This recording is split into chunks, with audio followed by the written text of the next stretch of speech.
Hello दोस्तों, कैसे हो आप सब। अभी जो लास्ट क्लास मैंने अपलोड की थी उसमें मैंने सेक्शन 9 डिस्कस किया था और मैंने लास्ट में बताया भी था कि इसमें 2 एक्सप्लेनेशन दी हुई हैं और वो एक्सप्लेनेशन मैं नेक्स्ट क्लास में डिस्कस करूँगा।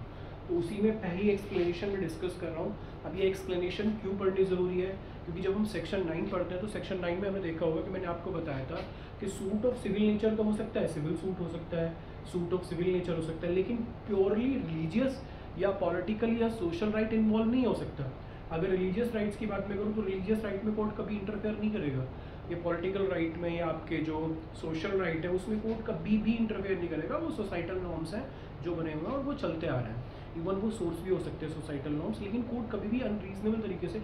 लेकिन कोर्ट का काम क्या होता है? कोर्ट का काम होता है आपके सिविल राइट डिस्कस करना, आपके सिविल राइट डिसाइड करना।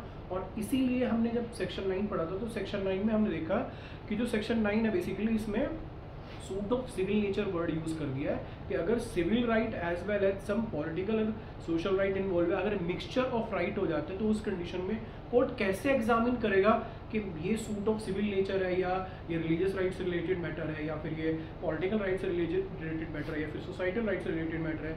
तो उसमें इसे हम बोलते हैं प्रिंसिपल क्वेश्चन टेस्ट। तो इसके लिए हमें 2 एक्सप्लेनेशन जो सेक्शन 9 में दी हुई है वो समझनी चाहिए। तो उसमें पहली एक्सप्लेनेशन ये मैं दे रहा हूँ, उसके बाद में नेक्स्ट जो सेकंड एक्सप्लेनेशन है वो समझाऊंगा। अगर ये समझ गए तो suit of civil nature, civil suit, ये आप सब समझ जाओगे, ठीक है।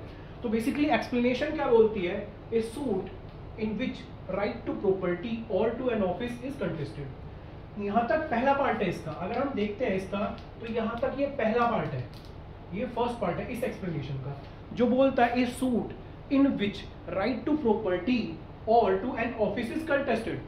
राइट टू प्रॉपर्टी का मतलब है मेरी प्रॉपर्टी है, मैं उसे कंटेस्ट कर रहा हूँ। ऑफिस का मतलब है कि मेरे पास कुछ स्पेसिफिक से ऑफिशियल राइट्स मुझे दिए गए हैं, चाहे गवर्नमेंट जॉब से दिए हुए हैं, गवर्नमेंट पोजीशन में दिए हो, कुछ भी दिए हुए हैं। तो उस कंडीशन में या फिर प्राइवेट पोजीशन में मेरे को दिया हो कुछ कंडीशन में, जैसे मैं कहीं का मैनेजर हूँ या मैं कहीं का पब्लिक प्रोसिक्यूटर हूँ या मैं कहीं भी जाके, तो मेरे पास एक ऑफिस है, उस ऑफिस में मेरे को पर्टिकुलर राइट दिए हैं। तो जब हम कोई भी basically a suit in which right to property or to office in is contested, अगर हम एक सूट लेके आते हैं जिसमें हम राइट टू प्रॉपर्टी और राइट टू ऑफिस कंटेस्ट कर रहे हैं तो वो सूट सिविल नेचर का है। अब यहाँ तक तो कोई दिक्कत नहीं है इस एक्सप्लेनेशन में, ये सब समझ जाएंगे। लेकिन इसके बाद स्टार्ट होता है is a suit of civil nature notwithstanding that such right may depend entirely, notwithstanding that such right may depend entirely on decision of question as to religious right or ceremonies। मतलब कि जब हम कोई property claim कर रहे हैं या कोई ऑफिस क्लेम कर रहे हैं तो उस कंडीशन में वो राइट टू प्रॉपर्टी या राइट टू ऑफिस बेसिकली हमें पता है सिविल सूट होएगा। लेकिन उसका डिसीजन जो आएगा, उसके डिसीजन के लिए बेसिकली क्या होता है, हमें रिलीजियस राइट्स या रिलीजियस सेरेमनी है उनके प्रूफ लेने पड़ेंगे। तो अगर हम रिलीजियस राइट या रिलीजियस सेरेमनी के प्रूफ ले रहे हैं, स्टिल वो जो हम राइट टू प्रॉपर्टी या राइट टू ऑफिस क्लेम कर रहे हैं, स्टिल वो सूट ऑफ सिविल नेचर रहेगा। कैसे? मैं इसका एक एग्जांपल बताता हूँ। तो हम सबको पता है कि एक ज़्यादातर जो जितने भी बड़े बड़े टेम्पल्स होते हैं उसमें श्राइन बोर्ड बने हुए हैं। तो आपने देखा होगा जैसे वैष्णो देवी श्राइन बोर्ड है, तो वैष्णो देवी श्राइन बोर्ड में जनरेशन वाइज वहाँ जो पुजारी है या महंत है वो उस पोजिशन पे बैठे हुए हैं। अब अगर कल को उनके बीच में डिस्प्यूट हो जाता है तो वो जो रिलीजियस राइट्स है, रिलीजियस सेरेमनीज है जो जनरेशन टू जनरेशन चली आ रही है, उस कंडीशन में हम वो सेरेमनीज या रिलीजियस राइट्स के आधार पे प्रूव करेंगे whether that particular mahant has right to hold that particular office. अब यहाँ हम क्लेम क्या कर रहे हैं? That particular mahant is claiming that particular office, but वो राइट कैसे डिसाइड होगा? Based on particular religious right और सेरेमनीज।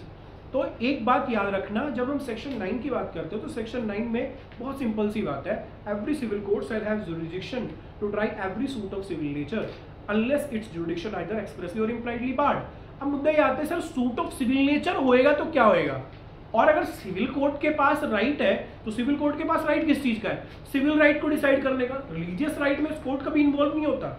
लेकिन अगर सपोज करो मिक्सचर ऑफ राइट हो जाएगा, जहां सिविल राइट, जहाँ रिलीजियस राइट, जहाँ पॉलिटिकल राइट या सोसाइटल राइट इन्वॉल्व हो जाएंगे, उस कंडीशन में हम सिविल सूट वर्ड यूज ना करके suit of civil nature word use कर लेंगे। Suit of civil nature word use कर लेंगे, ठीक है। और इसीलिए बेसिकली अगर मैं इस एक्सप्लेनेशन की बात करूं तो इस एक्सप्लेनेशन में ये बोल दिया है कि जो ये सूट ऑफ सिविल नेचर है, और अगर कोई भी प्रॉपर्टी या कोई भी ऑफिस हम क्लेम कर रहे हैं तो that is basically suit of civil nature और civil suit, notwithstanding that such right may be depend entirely on some religious right or some religious ceremony. तो इस बात से कोई फर्क नहीं पड़ता। अब ये मैं क्यों बता रहा हूँ, क्योंकि इसी पे सेक्शन 9 से कभी भी क्वेश्चन आएगा तो एक्सप्लेनेशन से आएगा, और एक्सप्लेनेशन देके आपको पूछ लेंगे why this is not a religious right when this right has to be decided entirely on the religious rights or ceremonies। तो क्यों ये religious right नहीं, क्योंकि यहाँ हम क्लेम कर रहे हैं प्रॉपर्टी, यहाँ हम क्लेम कर रहे हैं प्रॉपर्टी। अब वो प्रॉपर्टी कैसे क्लेम कर रहे हैं उसके लिए हमें कुछ रिलीजियस राइट्स देखने पड़ेंगे, रिचुअल्स, या फिर हम इसमें बेसिकली हमें सेरेमनीज देखनी पड़ेगी, लेकिन अल्टीमेटली जो हम क्लेम कर रहे हैं वो प्रॉपर्टी क्लेम कर रहे हैं ना, तो इसीलिए ये basically suit of civil nature ही हो जाएगा। ऑफिस की बात करूं तो ऑफिस क्या होता है, ऑफिस अगर बेसिकली वो देखें तो ये होता है right to hold some specific position. अब कैसे आपको राइट मिला है, चाहे वो रिलीजियस राइट से मिला है, चाहे वो रिलीजियस सेरेमनी से मिला है, स्टिल आप ऑफिस क्लेम कर रहे हो ना, आप कोई पोजीशन क्लेम कर रहे हो ना, तो वो पोजीशन कैसे मिली है वो अलग बात है। लेकिन यहाँ अगर मेन इशू देखोगे एक्सप्लेनेशन में, मेन इशू है राइट टू प्रॉपर्टी और राइट टू ऑफिस। अब वो रिलीजियस राइट से मिला है, आपको कॉन्ट्रैक्ट से मिला है, आपको कैसे मिला है वो अलग बात है, पहली एक्सप्लेनेशन। सेकंड एक्सप्लेनेशन में बताता हूँ आपको। एक्सप्लेनेशन 2, एक्सप्लेनेशन 1 हमें अभी देखा, तो अब देख लेते हैं एक्सप्लेनेशन 2। एक्सप्लेनेशन 2 बोलता है for the purpose of this section it is immaterial whether or not any fees or salary is attached to that particular office और whether or not such office is attached to particular place। तो मैंने आपको बताया तो office का मतलब होता है right to hold some specific position.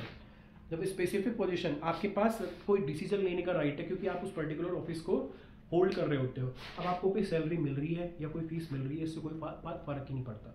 कल को अगर ये क्वेश्चन अराइज हो जाता है कि weather you are having some specific right to hold that particular office or that particular position, तो इस कंडीशन में अगर दूसरी पार्टी ये ऑब्जेक्शन रेज कर देती है कि सर इसके पास पोजीशन तो है लेकिन इसको कोई फीस तो मिल ही नहीं रही, कोई सैलरी नहीं मिल रही ना, लेकिन स्टिल मेरे पास, क्योंकि बहुत सारे ऐसी जगह देख लो आप, बहुत सारे वॉलंटियर्स एनजीओज हैं या बहुत सारी बड़ी बड़ी ऑर्गेनाइजेशन है जिसमें कोई सैलरी वगैरह मिल भी नहीं, लेकिन स्टिल दे आर हैविंग, जैसे ट्रस्ट वगैरह होते हैं बहुत बड़े बड़े, जैसे अभी अगर देख लो वैष्णो देवी ट्रस्ट की बात हम कर ले, तो ऐसा नहीं है कि उनको कोई फीस या सैलरी मिल रही, लेकिन still they are having some specific position to give some decision of that particular issues, जो बेस करते हैं उस बेसिकली उस श्राइन बोर्ड पे या उस ट्रस्ट पे।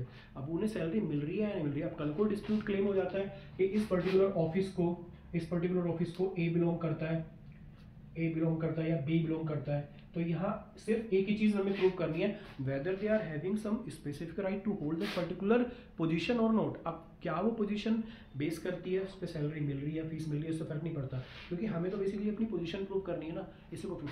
तो जैसे ये पोजीशन की लड़ाई स्टार्ट हो जाती है, सिविल राइट स्टार्ट हो जाता है, सिविल राइट, क्योंकि ये अब रिलीजियस राइट से रिलेटेड नहीं हो गया, ये सिविल राइट की बात हम कर रहे हैं, क्योंकि मेरे को प्रूव करनी है कोर्ट में जाके कि सर मेरे पास सिविल राइट है और वो सिविल राइट मेरे को प्रूव कर रहा है कोर्ट में जाकर। अब इस बात को फर्क नहीं पड़ता कि मेरे को सैलरी मिल रही है नहीं मिल रही। वैसे ही सपोज करो दूसरी है whether or not such office is attached to a particular place. Particular place की बात मैं करूं तो मेरे पास पोजीशन है, अब मेरे पास कोई ऑफिस है या पर्टिकुलर प्लेस है या नहीं है उससे कोई फर्क नहीं पड़ता, लेकिन मेरे पास पोजीशन है। पोजीशन किस चीज की, to give some decision, so to take some action. अब मेरे पास क्यों है, अब क्योंकि सिर्फ मेरे पास है, जैसे हम ट्रस्ट की बात करें या फिर एनजीओज की बात करें या श्राइन बोर्ड की बात करें, तो ऐसा नहीं है they are belonging to particular specific place पर, लेकिन उस पर्टिकुलर एरिया से रिलेटेड अगर वो डिसीजन लेगा तो वही लेंगे। अब ऐसा नहीं है कि उनको पहले ऑफिस बनेगा, पहले फिर पूरा एक ऑर्गेनाइजेशन बनेगी, उसके बाद वो ऑफिस होल्ड करेंगे ना। अब क्योंकि उनका वो तो generation to generation shrine board का राइट चला आ रहा है, तो उन्हीं के पास वो पर्टिकुलर स्पेसिफिक राइट है। तो एक्सप्लेनेशन 1 और एक्सप्लेनेशन 2 से एक बात क्लियर हो जाती है कि हम जो एक्सप्लेनेशन 1 पढ़ रहे हैं वहाँ सिविल राइट देख रहे हैं। अब वो सिविल राइट हमें कैसे मिला, वो रिलीजियस फंक्शन से मिला, रिलीजियस रिचुअल से उनसे मिला या सेरेमनीज से मिला है, तो उससे कोई फर्क नहीं पड़ता। ऐसे ही अगर हम कोई बात कर रहे हैं ऑफिस की, तो ऑफिस बेसिकली मैं आपको बता रहा हूँ, फिर बता रहा हूँ, अगर ऑफिस आप पढ़ोगे तो ऑफिस आप समझना कि right to hold certain specific position. अब वो पोजीशन आपको कैसे मिली, क्या आपको सैलरी मिल रही है नहीं मिल रही, या वो पर्टिकुलर प्लेस को बिलोंग करती है नहीं करती, इससे कोई फर्क नहीं पड़ता, लेकिन हम सिर्फ क्या प्रूव करनी है, वो पोजीशन प्रूव करनी है। ठीक है दोस्तों, तो नेक्स्ट क्लास में हम स्टार्ट कर रहे हैं। अभी बेसिकली मैं सब्सिक्वेंटली जो स्टार्ट करूँगा वो ये जुरिस्डिक्शन के पॉइंट से ही स्टार्ट करूँगा। तो मैं हो सकता है नेक्स्ट क्लास में सेक्शन 16 से स्टार्ट करूँ। 11, 10 और 11 मैं बाद में पढ़ाऊँगा आपको। तो सेक्शन 15 से लेके और 25 तक ही मैं नेक्स्ट क्लास में इसको पढ़ाऊँगा। थैंक यू दोस्तों।